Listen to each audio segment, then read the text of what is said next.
তাঁতি, তাঁত চালাইয়া পেটের ভাত জোটে না। কাপড় বুনাইয়া যা লাভ হয় সুতার দাম দিতে দিতেই তার প্রায় সবটা খরচ হইয়া যায়। তাঁতি ভাবিল, তাঁত খুঁটি বেচিয়া যদি একটি ঘোড়া কিনিতে পারি তবে ঘোড়ায় করিয়া ব্যাপারীদের মাল এ বাজারে ও বাজারে লইয়া গিয়া বেশ কিছু উপার্জন করিতে পারিব। তাই সে 3 টাকায় তাঁত খুঁটি বেচিয়া হাটে আসিল ঘোড়া কিনিতে। কিন্তু একটা ঘোড়ার দাম 200-300 টাকা। 3 টাকায় কে তাহার কাছে ঘোড়া বিক্রি করিবে? তখন সে ভাবিল 3 টাকা দিয়া সে একটি ঘোড়ার বাচ্চা কিনিবে। কিন্তু একটি ঘোড়ার বাচ্চার দামও 30-40 টাকার কম না। তার ট্যাকে আছে মাত্র 3টি টাকা। ভাবিল, যদি সে একটি ঘোড়ার ডিম কিনিতে পারে সেই ডিম হইতে ঘোড়ার বাচ্চা হইবে। একটা ঘোড়ার ডিমের দাম আর কত হইবে? নিশ্চয় 3 টাকার বেশি নয়। কিন্তু ঘোড়ার কি কখনো ডিম হয়? সে ঘোড়াওয়ালাদের কাছে জিজ্ঞাসা করে, তোমাদের কাছে ঘোড়ার ডিম আছে? তাহারা হাসিয়া কেহ তাহার গায়ে কুটা ছড়াইয়া দেয়, কেহ বালু ছড়াইয়া দেয়। কিন্তু তাঁতি ঘোড়ার ডিম না কিনিয়া কিছুতেই বাড়ি ফিরিবে না। সে যাহাকে দেখে তাহাকে ঘোড়ার ডিমের কথা জিজ্ঞাসা করে। আগেকার দিনে হাট বাজারে কতগুলি ট্যাটন থাকিত। তাহারা লোক ঠকাইয়া বেড়াইত। ঘুরিতে ঘুরিতে তাঁতি এক ট্যাটনের কাছে জিজ্ঞাসা করিল, তোমার কাছে ঘোড়ার ডিম আছে? ট্যাটন বলিল, আছে, দাম 5 টাকা। তাঁতি তাহার হাতখানা ধরিয়া অনেক কাকুতি মিনতি করিয়া বলিল, ভাই, আমার কাছে মাত্র 3টি টাকা আছে, ইহা লইয়াই তোমার ঘোড়ার ডিমটি আমাকে দাও। ট্যাটন একটি পাকা বাঙ্গি আনিয়া তাঁতিকে দিয়া বলিল, এটিকে তাড়াতাড়ি বাড়ি লইয়া যাও, ফাটিলেই ইহার ভিতর হইতে ঘোড়ার বাচ্চা বাহির হইবে। 3 টাকা দিয়া বাঙ্গিটি কিনিয়া তাঁতি হনহন করিয়া বাড়ি থেকে চলিল। খানিক দূরে আসিয়া তাঁতি সামনে দেখিল একটি পুকুর। সে বাঙ্গিটি এক জায়গায় রাখিয়া মুখ হাত ধুইতে সে পুকুরের পানিতে নামিল। এর মধ্যে বাঙ্গিটি ফাটিয়া গিয়াছে। ফাটা বাঙ্গির গন্ধ পাইয়া এক শিয়াল আসিয়া সে বাঙ্গি খাইতে লাগিল। মুখ হাত ধুইয়া আসিয়া তাঁতি অবাক হয়ে দেখিল তাহার ঘোড়ার ডিম ফাটিয়া বেশ বড়সড় একটা বাচ্চা বাহির হইয়াছে। সে তাড়াতাড়ি দড়ি লইয়া শিয়ালের পিছে পিছে দৌড়। কিন্তু মানুষ শিয়ালের সঙ্গে দৌড়াইয়া পারিবে কেন? শিয়াল দৌড়াইয়া এক জঙ্গলের ভেতর ঢুকিল। তখন রাত্রি হইয়াছে, চারিদিকে অন্ধকার। এখন বাড়ি ফিরিয়া যাওয়াও মুশকিল। সেই জঙ্গলের ধারে ছিল এক বুড়ির বাড়ি। তাঁতি বুড়িকে যাইয়া বলিল, বুড়িমা, আজকের রাতের মতো আমাকে তোমার বাড়িতে থাকিতে দেবে? বুড়ি ভালো লোক। তাঁতিকে থাকিবার জন্য কাছারি ঘরে কাঁথা বালিশ আনিয়া দিল। কিন্তু তাঁতির আর ঘুম আসে না। সে দড়ি গাছিয়া হাতে লইয়া জাগিয়া বসিয়া রহিল। যদি তার ঘোড়ার বাচ্চা এই পথ দিয়া যায়, তাড়াতাড়ি তাহার গলায় দড়ি লাগাইয়া টানিয়া ধরিয়া রাখিবে। শেষ রাতে টিপটিপ করিয়া বৃষ্টি হইতেছিল।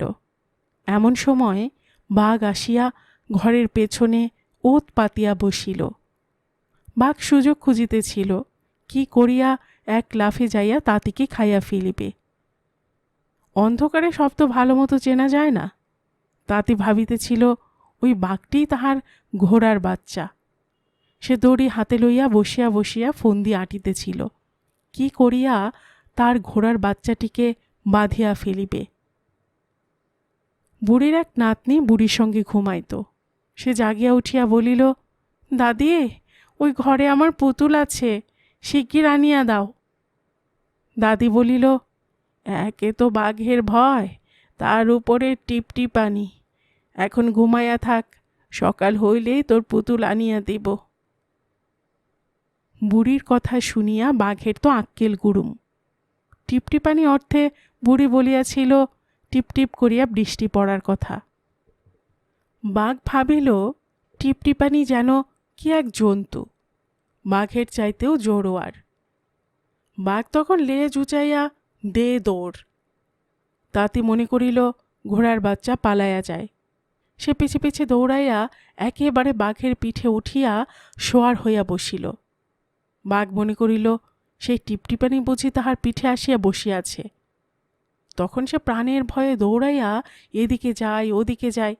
তাতে আরও শক্ত করিয়া দুই হাতে বাঘের ঝুঁটি ধরিয়া রাখে। কিছুতেই বাঘ তাহাকে পিঠ হইতে নামাইতে পারে না। এমনি করিয়া ভোর হইল, চারিদিক আলো হইল। তাতে দেখিল সর্বনাশ, এ তো তাহার ঘোড়ার বাচ্চা নয়, বাঘ। তখন ভয়ে তাতেই কাঁপিতে লাগিল। বাঘ কিন্তু আগের মতোই এদিকে দৌড়াইতেছে ওদিকে দৌড়াইতেছে। এইভাবে বাঘ যখন একটি বড় গাছের তলায় আসিয়াছে, তাতে তখন লাফ দিয়া গাছের ডালে গিয়া উঠিল। বাঘ উঠিত পড়িত উঠি করিয়া দৌড়াইয়া পালাইল। এদিকে হইয়াছে কি, বাঘ যাইয়া তার দলের আর সব বাঘকে বলিল, এই বনে টিপটিপানি আসিয়াছে, আজ সারা রাত আমার পিঠে চড়িয়া আমাকে হয়রান করিয়াছে। তোমরা সকলে সাবধানে চলাফেরা করিবে, টিপটিপানি যেন ধরে না।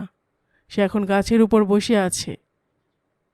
শুনিয়া দলের যে বুড়ো বাঘ সে বলিল, আমরা বাঘ, বনের সব চাইতে জোরোয়ার।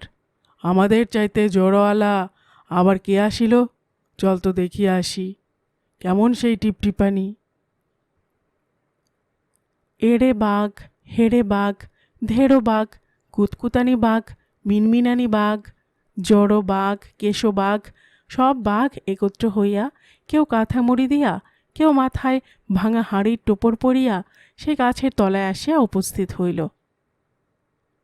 বুড়ো বাঘ নজর করিয়া দেখিল সেই গাছের উপরের ডালে জোলা দড়ি হাতে লইয়া বসিয়া আছে, কিন্তু অত উপরের ডালে তো বাঘের নাগালের বাইরে।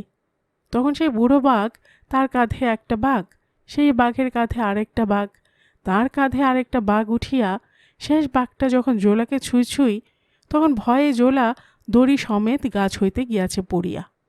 নিচে বুড়ো বাঘ ভাবিল, টিপটিপানি বুঝি আমাকে দড়ি দিয়া বাঁধিতে আসিয়াছে। সে তখন উঠিয়া পড়িয়া দৌড়। সঙ্গে সঙ্গে তার কাঁধের উপর হইতে আর বাঘগুলি দুরুম দুরুম করিয়া পড়িয়া গেল। তাহারাও বুড়ো বাঘের সঙ্গে দৌড়াইয়া পালাইল। তাতেই কাঁপিতে কাঁপিতে বাড়ির পথে পা বাড়াইল। স্টোরি গল্প চ্যানেলে এতক্ষণ আপনারা শুনছিলেন পল্লীকবি জসীমউদ্দীনের লেখা একটি মুচকি হাসির গল্প, টিপটিপানি। আর এতক্ষণ গল্প পড়ে শোনাচ্ছিলাম আমি রোমানা নূপুর।